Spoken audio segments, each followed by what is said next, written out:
China's first priority is to protect the interests of its people. That does not, however, mean pulling up the drawbridge and concentrating on issues closer to home.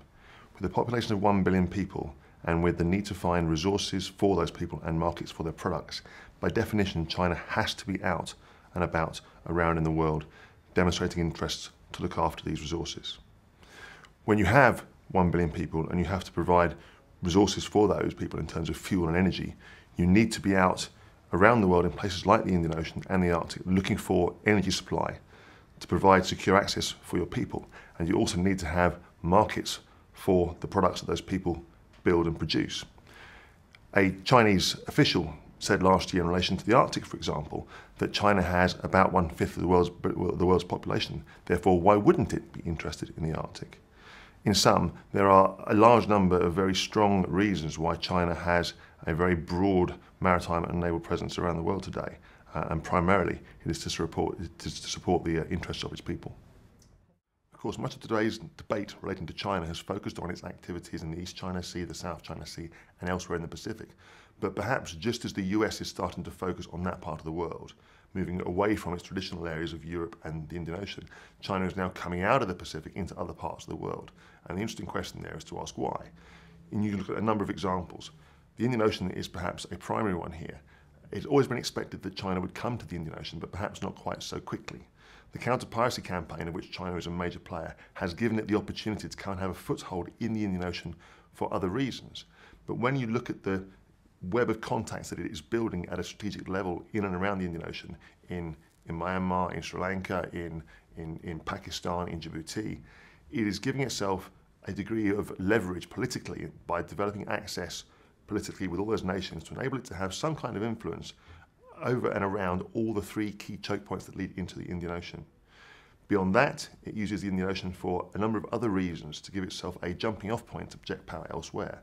It is building links with South Africa, which can give it a launch pad to developing links across the South Atlantic and into Latin America. It is developing relations with states in the Gulf. For example, it sent some ships from its counter-piracy task group in 2011, 2012 to nations in the Gulf, such as Oman and Kuwait. And in 2011 and 2012 also, it sent ships through the Suez Canal in 2011 to look after the evacuation of its nationals from Libya, and in 2012 to have a presence alongside the Russians around the time that the Syria crisis was looking to develop. And beyond that, moving on from the Mediterranean, there is the question of the Arctic too. As Arctic seaways open up in due course, as shipping routes become open, and as access to resources becomes more possible, then China will have an interest in having a presence and having a say in what goes on up there. The simple fact is that China is not lost in these parts of the world. It is there because it has significant national interests that it wishes to support. One of the most intriguing things about where China is that while it has this obvious requirement at the moment to be out around the world looking after its national interests from a resource point of view, from a markets point of view, from a political presence point of view, the question is raised as to whether its naval capability is yet at a point where it can keep up with that. Certainly, China is learning very, very quickly. It's pragmatic enough to know that there are things that it can learn from Western navies, for example, how to do aircraft carrier operations. But it knows also that Western navies like the Americans and the British and the French have taken decades to reach the kinds of capabilities in terms of naval forces that they have today. So China knows that it can take time, knows that it requires investment, but looks to these other navies to learn lessons to see if it can kind of shorten the time frame that it'll have to go through to achieve those aims.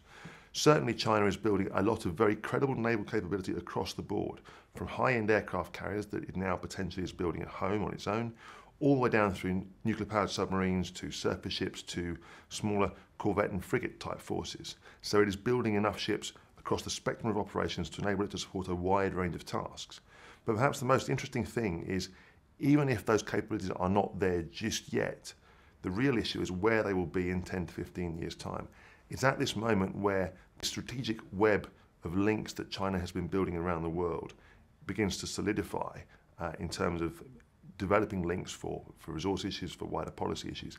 And it may suddenly, at this point in 10, 15 years, have the military capability to be able to back that up.